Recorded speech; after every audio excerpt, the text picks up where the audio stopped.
ഹാനൂളിനെതിരായിട്ടുള്ള disciplinary കമ്മിറ്റിക്ക് എന്തുകൊണ്ട് നടന്നേ മതിയാകൂ എന്നൊക്കെ ഗാമിൻ പറയുമ്പോഴത്തേക്കും ഇതിനു മുമ്പ് മറ്റൊരു ടീച്ചർ ഇതുപോലെ ഹാനൂളിനെതിരായിട്ട് ഡിസിപ്ലിനറി കമ്മിറ്റിക്ക് വിളിച്ചിട്ടുണ്ടായിരുന്ന അതിന്റെ തലേദിവസം രാത്രിയൊക്കെ ആയിരുന്നു ആ ടീച്ചറും കൊല്ലപ്പെട്ടിട്ടുണ്ടായിരുന്നത്.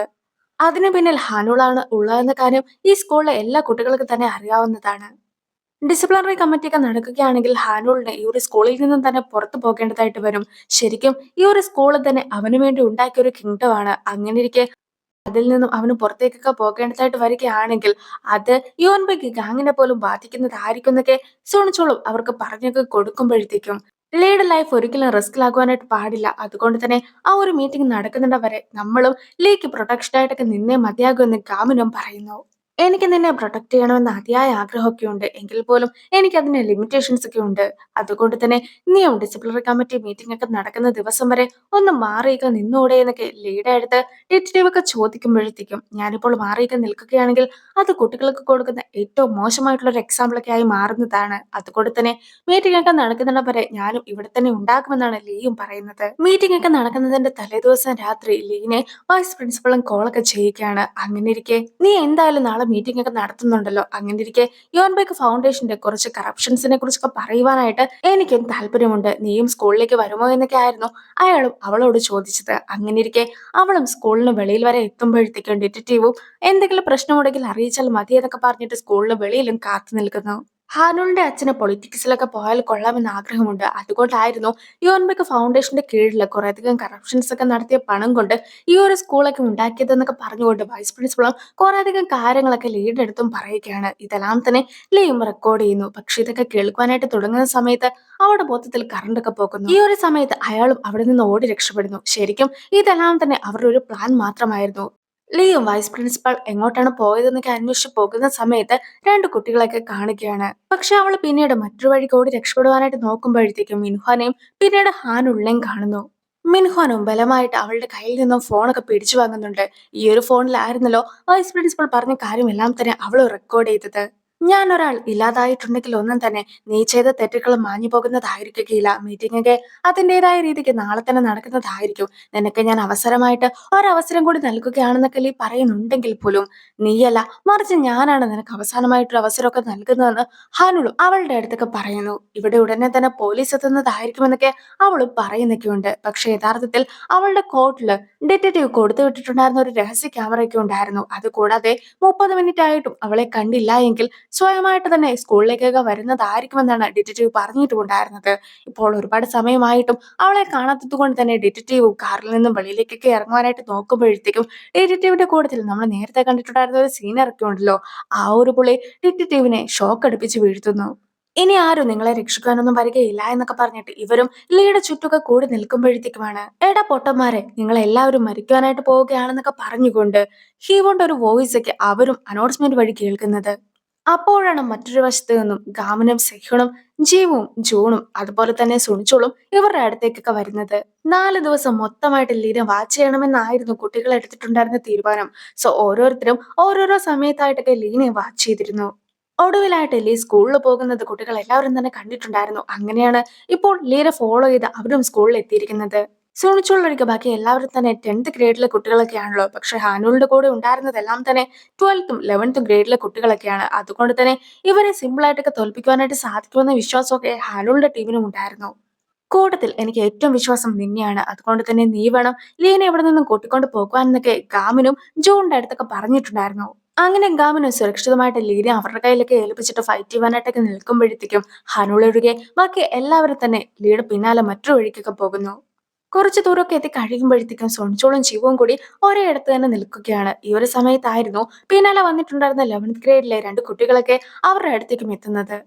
കുറച്ചു ദൂരമൊക്കെ എത്തി കഴിയുമ്പോഴത്തേക്കും മിൻഹ്വാന വഴിയിൽ ബ്ലോക്ക് ചെയ്തൊക്കെ നിൽക്കുന്നു. അങ്ങനെ ഇരിക്കെ സെഹ്യോണും മുന്നിലൊക്കെ നിന്നതിന് ശേഷം ജൂണിനോട് ലീനെ കൂട്ടിക്കൊണ്ട് പോകുവാനായിട്ടൊക്കെ സെഹ്യോണും ആവശ്യപ്പെടുന്നു. അങ്ങനെ ജൂണും കുറേയധികം ദൂരമൊക്കെ പോയി കഴിയുമ്പോഴത്തേക്കുമാണ് ജൂണിനെ കാണുവാനായിട്ട് ആന്റി എത്തുന്നത്. ആന്റി ആയിരുന്നല്ലോ നേരത്തെ അവനെ ഉപേക്ഷിച്ചൊക്കെ പോയിട്ടുണ്ടായിരുന്നത്. അങ്ങനെ ഇരിക്കെ ഇപ്പോൾ തന്നെ നമ്മൾ താഴത്തെ നിലയിലേക്ക് എത്തിക്കഴിഞ്ഞിരിക്കുന്നു. ഇനി എന്റെ ഉത്തരവാദിത്തമാണ് നീ വെളിയിലേക്ക് പോവുക എന്നത്. അതുകൊണ്ട് തന്നെ നീ ഇപ്പോൾ ഇവിടെ നിന്നും പോകണമെന്നൊക്കെ ജൂണും ലീയുടെ അടുത്തേക്ക് ആവശ്യപ്പെടുകയാണ്. എനിക്ക് വേണമെങ്കിൽ സിമ്പിൾ ആയിട്ടൊക്കെ ലീനെ കൊല്ലാമായിരുന്നു. എന്നിട്ട് ഞാനത് ചെയ്യാതിരുന്നിട്ടുണ്ടായിരുന്നത് നീയുമായിട്ട് ഫൈറ്റ് ചെയ്യുവാനായിട്ടാണെന്നൊക്കെ പറഞ്ഞുകൊണ്ട് ഹാരോളും ഇപ്പോൾ ഗാമനുമായിട്ടൊക്കെ ഫൈറ്റ് ചെയ്യുന്നു. അതുപോലെ തന്നെ ആന്റിയും ഇപ്പോൾ ജൂണിനെ ഇടിച്ച് വെളിയിലേക്കൊക്കെ വീഴ്ത്തിയിരിക്കുകയാണ്. സോണിച്ചോളുമായിട്ട് ഫൈറ്റ് ഒക്കെ ചെയ്തിട്ടുണ്ടായിരുന്നത് ഹ്വാങ് ആണ്. ഹ്വാങ് എന്ന് പറയുന്നത് നേരത്തെ സോണിച്ചോൾ ഒരു കേസിലൊക്കെ പെട്ടിട്ടുണ്ടായിരുന്നല്ലോ. ആ ഒരു കേസിലെ യഥാർത്ഥത്തിലുള്ള പ്രതിയുടെ മകനാണ്. എന്റെ അച്ഛനെ പോലീസൊക്കെ കൊണ്ടുപോകാനുള്ള കാരണക്കാരൻ നീയാണ്. അതുകൊണ്ട് തന്നെ നിനക്കെതിരായിട്ട് പ്രതികാരമൊക്കെ ചെയ്യുവാനായിട്ടാണ് ഞാൻ എത്തിയതെന്നൊക്കെ ഹ്വാങ്ങും പറയുന്നു. മാത്രല്ല ഹ്വാങ്ങും സുണിച്ചോളിനെ ഒരുപാട് ഉപദ്രവിക്കുന്നൊക്കെയുണ്ട്. കൂടാതെ ഇന്നുമായിട്ട് ജീവു ആയിരുന്നു ഫൈറ്റ് ഒക്കെ ചെയ്തിട്ടുണ്ടായിരുന്നത്. അങ്ങനെയിരിക്കെ ജീവനും ഒരുപാട് പരിക്കൊക്കെ പറ്റുന്നു. സെഹ്യൂൺ ആയിരുന്നല്ലോ മിൻഹോന്റെ മുമ്പിൽ പെട്ടുപോയിട്ടുണ്ടായിരുന്നത്. അങ്ങനെയിരിക്കെ കയ്യിലുണ്ടായിരുന്ന തോക്കൊക്കെ വെച്ചിട്ട് മിൻഹോനും സെഹ്യൂനെ ഫോളോ ചെയ്ത് അവൻ പോകുന്ന വഴിയിലൂടെ എല്ലാം തന്നെ വെടിയൊക്കെ വെക്കുകയാണ്. മാത്രമല്ല ഒരു ബുള്ളറ്റ് ഒക്കെ അവനിട്ട് ചെറുതായിട്ട് കൊള്ളുന്നുമുണ്ട്. ഈ ഒരു സ്കൂളിലെ കുട്ടികൾ പഠിക്കാതിരിക്കുവാനായിട്ട് അവരെ ഫോഴ്സ് ചെയ്യുകയും ബുള്ളി ചെയ്യുകയും ടോർച്ചർ ചെയ്യുകയൊക്കെ ചെയ്യുന്നുണ്ട്. പക്ഷെ ഇത് ശരിക്കും ഒരു സ്കൂളാണ്. സ്കൂൾ എന്നാൽ ഇങ്ങനെയല്ല ഉണ്ടാവുക എന്നൊക്കെ പറഞ്ഞുകൊണ്ടാണ് ഗവൺ ഫൈറ്റ് ചെയ്യുന്നത്. അതേസമയം ഡിസിപ്ലിനറി കമ്മിറ്റിയൊക്കെ ഇല്ലാതാക്കുകയായിരുന്നെങ്കിൽ നിന്റെ ഫ്രണ്ട്സിനും ലേക്കും ഈ ഒരു അവസ്ഥയൊന്നും വരികയില്ലായിരുന്നു എന്നൊക്കെ പറഞ്ഞുകൊണ്ട് ഹാനുളും ഫൈറ്റ് ചെയ്യുന്നു. ജൂൺ ആന്റീനെ നോക്കുന്ന നോട്ടം ഒന്നും തന്നെ അവന് ഇഷ്ടപ്പെട്ടിട്ടുണ്ടായിരുന്നില്ല. അങ്ങനെ ഇരിക്കെ നിന്റെ കണ്ണൊക്കെ ഞാനങ്ങ് ചൂഴ്ന്നെടുക്കട്ടെ എന്നൊക്കെ ചോദിച്ചുകൊണ്ടാണ് ഇപ്പോൾ ആന്റിയെ നിൽക്കുന്നത്. പണ്ട് നിന്റെ മുടിയൊക്കെ റെഡ് കളർ ആക്കുകയാണെങ്കിൽ ആരും തന്നെ നീയുമായിട്ട് ഫൈറ്റ് ചെയ്യുവാനായിട്ടൊന്നും നിൽക്കുകയില്ല. അവർക്കും ഉള്ളിന്റെ ഉള്ളിൽ ഒരു പേടിയൊക്കെ തോന്നുന്നതായിരിക്കും എന്നൊക്കെ പറഞ്ഞിട്ട് ജൂണിന്റെ മുടി പോലും റെഡ് കളറിലൊക്കെ ആക്കിയിട്ടുണ്ടായിരുന്നത് ആന്റിയാണ്. ഇപ്പോഴും അവൻ അതേ കാര്യം തന്നെയാണ് പിന്തുടർന്നും പോകുന്നത്. അങ്ങനെ ഇരിക്കെ ആന്റിയും ഇപ്പോൾ ജൂണിന്റെ മേത്തൊക്കെ കത്തിക്കൊണ്ട് മുറിവ് ഏൽപ്പിക്കുമ്പോഴത്തേക്കും ഞാൻ സ്ട്രോങ്ങർ ഒക്കെ ആവുകയാണെങ്കിൽ നിന്റെ ഒപ്പം നിൽക്കുവാൻ സാധിക്കുമെന്നാണ് ഞാൻ കരുതിയത്. പക്ഷെ നിനക്ക് എന്താണ് സംഭവിച്ചതെന്നൊക്കെ ചോദിച്ചുകൊണ്ട് ജൂൺ നിൽക്കുന്നു. മാത്രല്ല ആന്റി കത്തിവെച്ച് അവന് കുത്തുവാനായിട്ടൊക്കെ ശ്രമിക്കുന്ന സമയത്ത് അവൻ അതിനെയൊക്കെ ബ്ലോക്ക് ചെയ്ത് നിർത്തുന്നുണ്ടെങ്കിൽ പോലും ഏത് കൈയിലാണോ ജൂൺ പിടിച്ചിട്ടുള്ളത് അതിന് ഓപ്പോസിറ്റ് കൈയിലേക്കൊക്കെ കത്തി കൊണ്ടുവന്നതിന് ശേഷം ആ ഒരു കത്തി വെച്ചിട്ട് ജൂണിനിട്ടും ആന്റി കുത്തുന്നു. സുൺചുളിനെ ഫൈറ്റ് ചെയ്ത് ഹ്വാങ് ഇപ്പോൾ വീഴ്ത്തിയിരിക്കുകയാണ്. അങ്ങനെ ഇരിക്കെ ഇന്നുമായിട്ട് ഫൈറ്റ് ചെയ്തിട്ടുണ്ടായിരുന്ന ജീവു ഇപ്പോൾ ഹ്വാങ്ങിനിട്ട് കൂടി ഒരു ഇടിയൊക്കെ വെച്ച് കൊടുക്കുന്നു. ഇപ്പോൾ ജീവുവും സുണിച്ചോളും കൂടി ഒന്നിച്ചാണ് ഈ രണ്ടു പേർക്കെതിരായിട്ട് ഫൈറ്റ് ഒക്കെ ചെയ്യുന്നത്. ഞങ്ങൾ സ്റ്റഡി ഗ്രൂപ്പിലെ കുട്ടികളാണ്. അങ്ങനെ ഇരിക്കെ ഞങ്ങളെ ഉപദ്രവിക്കാനായിട്ട് ആരെങ്കിലും വരികയാണെങ്കിൽ ഞങ്ങളും ടീം വർക്കിലൂടെ ആയിരിക്കും അതൊക്കെ നേരിടുക എന്നൊക്കെ പറഞ്ഞിട്ടാണ് അവരുമുള്ളത്. മിൻഹോന്റെ കയ്യിലുണ്ടായിരുന്ന അവസാന ബുള്ളറ്റും തീർന്നു എന്നൊക്കെ മനസ്സിലാക്കുന്ന സെഹ്യോണും ഒളിച്ചിരുന്നിടത്തു നിന്നും പുറത്തേക്കൊക്കെ ഇറങ്ങി വരുന്നു. ജൂണും ഇപ്പോൾ മുമ്പിൽ മറ്റൊരു മാർഗവും ഇല്ലാത്തത് കൊണ്ട് തന്നെ ആന്റിക്കിட்ட ഒരുപാട് ഇടിയൊക്കെ ഒന്നിച്ചൊക്കെ ഇടിക്കുകയാണ്. അങ്ങനെ ആന്റിയുടെ ബോധമൊക്കെ പോകുന്നു. നേരത്തെ ഹ്വാങ് സുണിച്ചോളിന്റെ കൈയൊക്കെ ഓടിച്ചിട്ടുണ്ടായിരുന്നു. ഇപ്പോൾ സുണിച്ചോളും അതേപോലെ തന്നെ ഹ്വാങ്ങിന്റെ കൈയൊക്കെ ഓടിക്കുകയാണ്. ഈ ഒരു സമയത്ത് എന്നുമായിട്ടായിരുന്നു ജിവു ഫൈറ്റ് ഒക്കെ ചെയ്തിട്ടുണ്ടായിരുന്നത്. പക്ഷെ എത്രയൊക്കെ ശ്രമിച്ചിട്ടും ഇന്നിനെ തോൽപ്പിക്കുവാനായിട്ട് ജിവുന് സാധിക്കുന്നില്ല. അങ്ങനെ ഇരിക്കെ ബേസിക്സിലൊക്കെ ഫോക്കസ് ചെയ്യുവാനായിട്ടൊക്കെ സുണിച്ചോളും ജീവന്റെ അടുത്തൊക്കെ പറയുന്നു. അപ്പോൾ ആയിരുന്നു നേരത്തെ സ്റ്റഡി ഗ്രൂപ്പിലൊക്കെ ഇരുന്ന സമയത്ത് അവളും ഒരുപാട് ടോപ്പിക്സ് ഒക്കെ കവർ ചെയ്യുന്നത് കണ്ടിട്ടുണ്ടായിരുന്ന ജൂണും. നീ ഇങ്ങനെ ആവശ്യമില്ലാത്ത ഒരുപാട് കാര്യങ്ങളൊക്കെ കൂടുതലായിട്ട് പഠിച്ചത് കൊണ്ടാണ് നിനക്ക് മാർക്കൊക്കെ കുറയുന്നത്. അതുകൊണ്ട് തന്നെ നീയും ബേസിക്സിലൊക്കെ ഫോക്കസ് ചെയ്യേണ്ടതായിട്ടുണ്ട് എന്നൊക്കെ അവൻ പറഞ്ഞതിനെ കുറിച്ചൊക്കെ അവൾ ഓർക്കുന്നത്. അങ്ങനെ ഇരിക്കെ അവളും ഇപ്പോൾ ബേസിക് ആയിട്ടുള്ള വളർത്തി അടിക്കുന്ന ആ ഒരു ടെക്നിക്കൊക്കെ യൂസ് ചെയ്ത് കഴിയുമ്പോഴത്തേക്കും ഇന്നും തോൽക്കുന്നു. സെഹ്യോണും ഇപ്പോൾ മിൻഹോന്റെ ഒരുപാട് തല്ലൊക്കെ കൊള്ളുകയാണ്. എങ്കിൽ പോലും നേരത്തെ നടന്ന മറ്റൊരു സംഭവത്തെക്കുറിച്ചൊക്കെ അവനും ഓർക്കുന്നു. സ്റ്റഡി ഗ്രൂപ്പിലെ കുട്ടികളൊക്കെ പ്രൊട്ടക്ട് ചെയ്യുവാനായിട്ട് എനിക്കും സാധിക്കണം. അതിന് എനിക്ക് മാർഷൽ ആർട്സ് ഒക്കെ പഠിച്ചാൽ കൊള്ളാമെന്ന് ആഗ്രഹമുണ്ടെന്നൊക്കെ സെഹ്യോണും അവന്റെ അമ്മയുടെ അടുത്തൊക്കെ പറഞ്ഞിട്ടുണ്ടായിരുന്നു. വയലൻസ് എനിക്ക് ഒരിക്കലും അംഗീകരിക്കാനായിട്ട് സാധിക്കാത്തൊരു കാര്യമാണെങ്കിൽ പോലും നമുക്ക് ഏറ്റവും പ്രിയപ്പെട്ടവരെ രക്ഷിക്കുവാനായിട്ട് ചില നേരത്തെ ഫൈറ്റ് ചെയ്തേ മതിയാകൂ എന്നൊക്കെയായിരുന്നു അമ്മയും പറഞ്ഞു കൊടുത്തിട്ടുണ്ടായിരുന്നത്. അങ്ങനെ ഇരിക്കെ എന്തൊക്കെ കാര്യങ്ങളാണ് നിനക്ക് അമ്മ പഠിപ്പിച്ചു തന്നതെന്നൊക്കെ ഹിവോൺ ചോദിക്കുമ്പോഴത്തേക്കും സെഹ്യോണും 3 കാര്യങ്ങളാണെന്നൊക്കെയായിരുന്നു പറഞ്ഞു കൊടുത്തിട്ടുണ്ടായിരുന്നത്.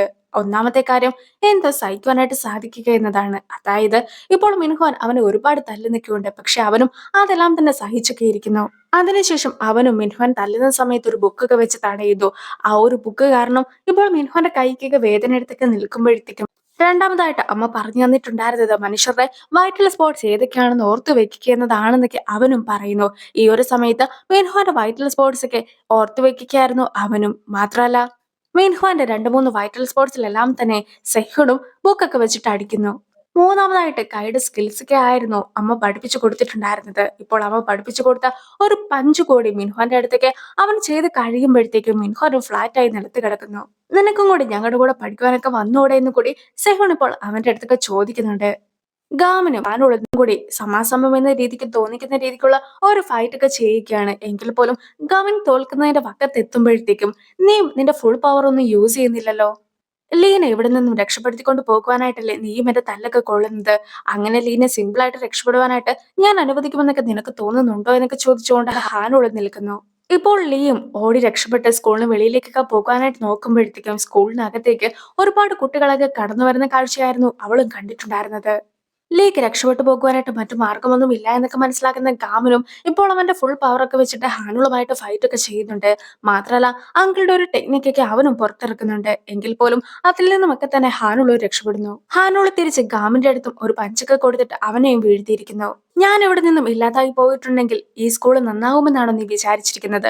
ഞാൻ ഇവിടെ നിന്നും പോവുകയാണെങ്കിൽ പോലും ഈ സ്കൂളിന് ഒരു മാറ്റവും വരുവാനായിട്ട് പോകുന്നില്ല എന്നൊക്കെ പറഞ്ഞുകൊണ്ട് ഹാനുളും വളരെയധികം ആത്മവിശ്വാസത്തോടെയൊക്കെ നിൽക്കുമ്പോഴത്തേക്കും അങ്കിളുടെ മറ്റൊരു ടെക്നിക്ക് ആയിട്ടുണ്ടായിരുന്ന പല ദിശയിൽ നിന്നും ഒരുപാട് ഇടിയൊക്കെ കൊടുക്കുക എന്ന ഒരു ടെക്നിക്കൊക്കെ ഇപ്പോൾ ഗാമിനെ യൂസ് ചെയ്യുകയാണ്. ഈ സ്കൂൾ മാറുന്നതായിരിക്കും, ഞങ്ങളും അതൊക്കെ നിനക്ക് കാണിച്ചു തരുന്നതായിരിക്കും എന്നൊക്കെ പറഞ്ഞുകൊണ്ട് ഗാമനും ഹാനുളിനെ തോൽപ്പിക്കുന്നു. പിന്നീട് ലീന രക്ഷിക്കുവാനായിട്ടൊക്കെ ഗമൻ പോകാനായിട്ട് തുടങ്ങുന്നുണ്ടെങ്കിലും അവൻ ഇപ്പോൾ തന്നെ ഒരുപാട് ഇടിയൊക്കെ കിട്ടിയിട്ടുണ്ടല്ലോ. അങ്ങനെ അവനും അവിടെ തന്നെ വീണൊക്കെ പോകുന്നു. ലീക്കെതിരായിട്ട് ഇപ്പോൾ ഒരുപാട് കുട്ടികളൊക്കെ വന്നിട്ട് ലീ ഞങ്ങളുടെ അടുത്തൊക്കെ ഫൈറ്റ് ചെയ്യുവാനായിട്ട് പോവുകയാണോ എന്നൊക്കെ ചോദിച്ച് അവളെ കളിയാക്കിയൊക്കെ സംസാരിച്ചുകൊണ്ടിരിക്കുമ്പോഴത്തേക്കും ഒരു കുട്ടിയുടെ ഒച്ചയൊക്കെ അവളും കേൾക്കുന്നു. ഇപ്പോൾ അവിടെ ലീനെ രക്ഷിക്കുവാനായിട്ട് എത്തിയിട്ടുള്ളത് ഹീവോണാണ്. മാത്രമല്ല ഹീവോൺ ജിന്നിനെ കാണുവാനായിട്ടൊക്കെ പോയിട്ടുണ്ടായിരുന്നു. നേരത്തെ ഹ്യുനുവോ ജിന്നിനായിട്ടായിരുന്നല്ലോ കുത്തുവാനായിട്ട് ശ്രമിച്ചത്. പക്ഷെ അത് കൊണ്ടത് ലീക്കിട്ടാണ്. അതുകൊണ്ട് തന്നെ നിനക്ക് വേണ്ടിയിട്ടാണ് ലീയും കുത്തൊക്കെ ഏറ്റുവാങ്ങിയിട്ടുണ്ടായിരുന്നത്. അതുകൊണ്ട് തന്നെ നീയും ഞങ്ങളെ ഹെൽപ്പ് ചെയ്യുവാനായിട്ടൊക്കെ കൂടണമെന്നായിരുന്നു ഹീവോൺ പറഞ്ഞത്. ഇപ്പോൾ ജിന്നും ലീനെ രക്ഷിക്കുവാനായിട്ടൊക്കെ എത്തിയിട്ടുണ്ട്. പക്ഷെ ജിൻ ഒറ്റയ്ക്കായിരുന്നില്ല വന്നിട്ടുണ്ടായിരുന്നത്. ജിന്നും ജിന്നിന്റെ ഗ്രൂപ്പിലെ ഒരുപാട് ആൾക്കാരും അതുപോലെ തന്നെ സുൺചുണിന്റെ ഗ്രൂപ്പിലെ മറ്റു രണ്ട് ഫ്രണ്ട്സും സ്കൂളിലെ തന്നെ ഒരുപാട് കുട്ടികളും ഹിവോന്റെ പിന്നാലെ തന്നെ ഉണ്ട്. സോ ഇപ്പോൾ ഇവരെല്ലാവരും തന്നെ ലീക്ക് വേണ്ടിയിട്ട് ഹാരോളിന്റെ ടീമുമായിട്ടൊക്കെ ഫൈറ്റ് ചെയ്യുന്നു.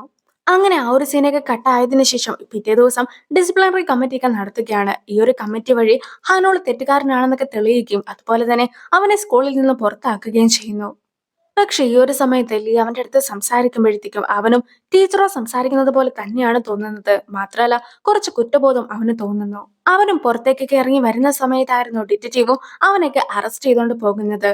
നേരത്തെ ടീച്ചറോനെ കൊന്നതിന് പിന്നിൽ താൻ ആയിരുന്നു എന്നൊക്കെ ലീയുടെ അടുത്തും ഹനുൾ പറഞ്ഞിട്ടൊക്കെ ഉണ്ടായിരുന്നു. അതിന്റെ റെക്കോർഡിങ്ങും ഇപ്പോൾ ഡിറ്റക്റ്റീവിന്റെ കയ്യിലൊക്കെ ഉണ്ട്. കാമിന്റെ അടുത്തൊക്കെ എത്തുന്ന സമയത്ത് നീയല്ലേ സ്കൂളൊക്കെ മാറ്റുമെന്ന് പറഞ്ഞത്, നീയും മാറ്റുവാനായിട്ട് ശ്രമിച്ചു നോക്കേ എന്നൊക്കെ പറഞ്ഞുകൊണ്ട് ഹാനുളും പോകുന്നു. വൈസ് പ്രിൻസിപ്പാളിനെയും പോലീസ് കൊണ്ടുപോകുന്നൊക്കെയുണ്ട്. ഈ ഒരു സമയത്ത് ഒരു സിഗരറ്റ് ഒക്കെ വലിച്ചിട്ട് വരാമെന്ന് പറഞ്ഞ് അയാളും സിഗരറ്റ് ഒക്കെ വലിക്കുവാനായിട്ട് തുടങ്ങുമ്പോഴത്തേക്കും ലിയും അതൊക്കെ എടുത്ത് കളഞ്ഞിട്ട് സ്കൂൾ പരിസരത്ത് വെച്ച് സിഗരറ്റ് വലിക്കുവാനായിട്ട് പാടില്ല, എക്സ് വൈസ് പ്രിൻസിപ്പൾ എന്നൊക്കെ പറഞ്ഞ് നിൽക്കുകയാണ്. അങ്ങനെ ഇരിക്കെ കുട്ടികളെല്ലാവരും അതൊക്കെ കേട്ട് ഒരുപാട് ചിരിക്കുന്നു. ഒരാളെ ഫിക്സ് ചെയ്യുവാനായിട്ടൊന്നും സാധിക്കുകയില്ല എന്നൊക്കെ ആൾക്കാർ പറഞ്ഞിട്ടുണ്ടെങ്കിൽ പോലും ആളുകൾ എപ്പോഴും മാറിക്കൊണ്ടിരിക്കുമെന്നൊക്കെയാണ് ഗാമിനും പറയുന്നത്. അങ്ങനെ ഇരിക്കെ നേരത്തെ സ്റ്റഡി ഗ്രൂപ്പിലെ കുട്ടികളുടെ പേരിൽ ഒരു കള്ള ന്യൂസ് ഒക്കെ പടർന്നിട്ടുണ്ടായിരുന്നല്ലോ. അതൊക്കെ ഫേക്ക് ആണെന്ന് പറഞ്ഞിട്ട് ഇപ്പോൾ ന്യൂസും വരുന്നു. ആൾക്കാർ മാറുമെങ്കിൽ പോലും പോസിറ്റീവായിട്ട് മാറുന്നതിനേക്കാളും കൂടുതലായിട്ടുള്ള ആൾക്കാരൊക്കെ അതിനെതിരായിട്ടാണ് മാറുന്നതെന്നൊക്കെ അവനും പറയുന്നു. ഈ ഒരു സമയത്ത് ഹാനോളുടെ അച്ഛൻ അവന്റെ കേസൊക്കെ തന്നെ അഡ്വക്കേറ്റിനെ തന്നെ ഏൽപ്പിച്ചോളുവാനൊക്കെ പറയുന്നുണ്ട്. ഓപ്പോസിറ്റ് ആയിട്ടൊക്കെ ആൾക്കാർ മാറുവാനായിട്ടുള്ള സാധ്യതകൾ കൂടുതലായതുകൊണ്ട് തന്നെ ഞങ്ങളും കൂടുതലായിട്ടൊക്കെ കഷ്ടപ്പെടേണ്ടതായിട്ടുണ്ട് എന്നൊക്കെ കാമൻ പറയുമ്പോഴത്തേക്കും സ്കൂളിലേക്ക് വരുന്ന കുട്ടികളുടെ അടുത്തു നിന്നും എല്ലാം തന്നെ നേരത്തെ റാങ്കിങ് ആപ്പ് ഒക്കെ ഡിലീറ്റ് ചെയ്യിക്കുകയാണ്. നേരത്തെക്കാളും നല്ലൊരു വ്യക്തിയായിട്ടാണ് അവരെ മാറ്റുവാനായിട്ട് ഞങ്ങൾ ശ്രമിക്കുന്നതെന്നൊക്കെ ഗാമനും പറയുന്നു. ഈ ഒരു സമയത്ത് ഹ്യുനുവും ജയിലിൽ നിന്നൊക്കെ പുറത്തിറങ്ങിയിരിക്കുന്നു. ജീവനെ കാണുവാനായിട്ടും എത്തിയിരിക്കുന്നു. എത്രത്തോളം മോശമായിട്ടുള്ള സിറ്റുവേഷനിലും ഓപ്പർച്യൂണിറ്റീസ് ഒക്കെ ക്രിയേറ്റ് ചെയ്യുവാനായിട്ടാണ് നമ്മൾ നോക്കേണ്ടതെന്നൊക്കെ ഗാമൻ പറയുന്ന സമയത്ത് ലിയും ഇപ്പോൾ ടീച്ചറോനെ കാണുവാനായിട്ടൊക്കെ എത്തിയിരിക്കുകയാണ്. അങ്ങനെ ഇരിക്കെ ഇതേ സ്ഥലത്ത് നിന്നും യോബിനും ഒരു മെസ്സേജ് ഒക്കെ വരുന്നു. സംഭവം ഒന്നും തന്നെയല്ല, നമ്മുടെ ഹാനൂളിന്റെ കമ്പനിയൊക്കെ ഉണ്ടല്ലോ, ആ ഒരു കമ്പനിയിലേക്കാണ് ഇപ്പോൾ യോബിന് ജോലിയൊക്കെ കിട്ടിയിട്ടുള്ളത്. സോ അവനും ആ ഒരു കമ്പനീനെ ടാർഗറ്റ് ചെയ്തുകൊണ്ട് തന്നെ അവിടേക്ക് പോകുന്നു. എനിക്കൊരു ഫയർ ഫൈറ്റർ ഒക്കെ ആകണം, എന്നിട്ട് ഒരുപാട് ആൾക്കാരെ രക്ഷിക്കണമെന്നാണ് എന്റെ ആഗ്രഹം എന്നൊക്കെ ജോണും കുട്ടികളുടെ അടുത്തായിട്ടൊക്കെ പറയുന്നുണ്ട്. ഹീവോന് ഒരു ഡെവലപ്പർ ആവണമെന്നൊക്കെ ആയിരുന്നു ആഗ്രഹം. ചീവോന് ഒരു ടീച്ചർ ആകണമെന്നാണ് ആഗ്രഹം. സെഹോൺ ഇതുവരെ ആരാകണമെന്നൊന്നും തന്നെ തീരുമാനിച്ചിട്ടില്ല. അങ്ങനെ ഇരിക്കെ നിനക്ക് ആരാകണമെന്നാണ് ആഗ്രഹമെന്നൊക്കെ കുട്ടികൾ ഗവൺമെന്റ് അടുത്ത് ചോദിക്കുമ്പോഴത്തേക്കും എനിക്ക് കോളേജിലൊക്കെ പോകണമെന്നാണ് ആഗ്രഹം. ഏതെങ്കിലും ഒരാൾക്ക് വളരെയധികം ബുദ്ധിമുട്ടൊക്കെ ഏറിയ ഒരു കാര്യമാണ് നമ്മൾ എപ്പോഴും ആഗ്രഹിക്കുക. എനിക്ക് കോളേജിൽ പോകുക എന്നുള്ളത് ഇപ്പോൾ തന്നെ ബുദ്ധിമുട്ടേറിയ ഒരു കാര്യമൊക്കെയാണ്. അങ്ങനെയിരിക്കെ എനിക്ക് അതൊക്കെ സ്വപ്നമാക്കി കൂടെ എന്നൊക്കെ അവനും ചോദിക്കുന്നു. സ്റ്റഡി ഗ്രൂപ്പിലെ കുട്ടികൾക്കൊക്കെ പഠിക്കുവാനായിട്ടുള്ള അവസാന ടൈം ടേബിളുമായിട്ട് ഇപ്പോൾ ലീയും എത്തിയിരിക്കുന്നു. അങ്ങനെ ഇരിക്കെ ഇത്തവണയെങ്കിലും ജൂണിനെ തോൽപ്പിക്കും എന്നൊക്കെ പറഞ്ഞിട്ടാണ് ജീവവും ഇരിക്കുന്നത്. ഞങ്ങളും ഇവിടം കൊണ്ട് ഞങ്ങളുടെ കോളേജിലേക്കുള്ള എൻട്രൻസ് എക്സാമിന്റെ ഒക്കെ പ്രിപ്പറേഷൻ തുടങ്ങുകയാണെന്നൊക്കെ ഗാമൻ പറയുന്ന ആ ഒരു സീനോട് കൂടിയാണ് ഈ ഒരു ഡ്രാമ അവസാനിക്കുന്നത്. അടുത്തൊരു വീഡിയോ ആയിട്ട് ഇത്രയും വേഗം കാണാം. ബൈ.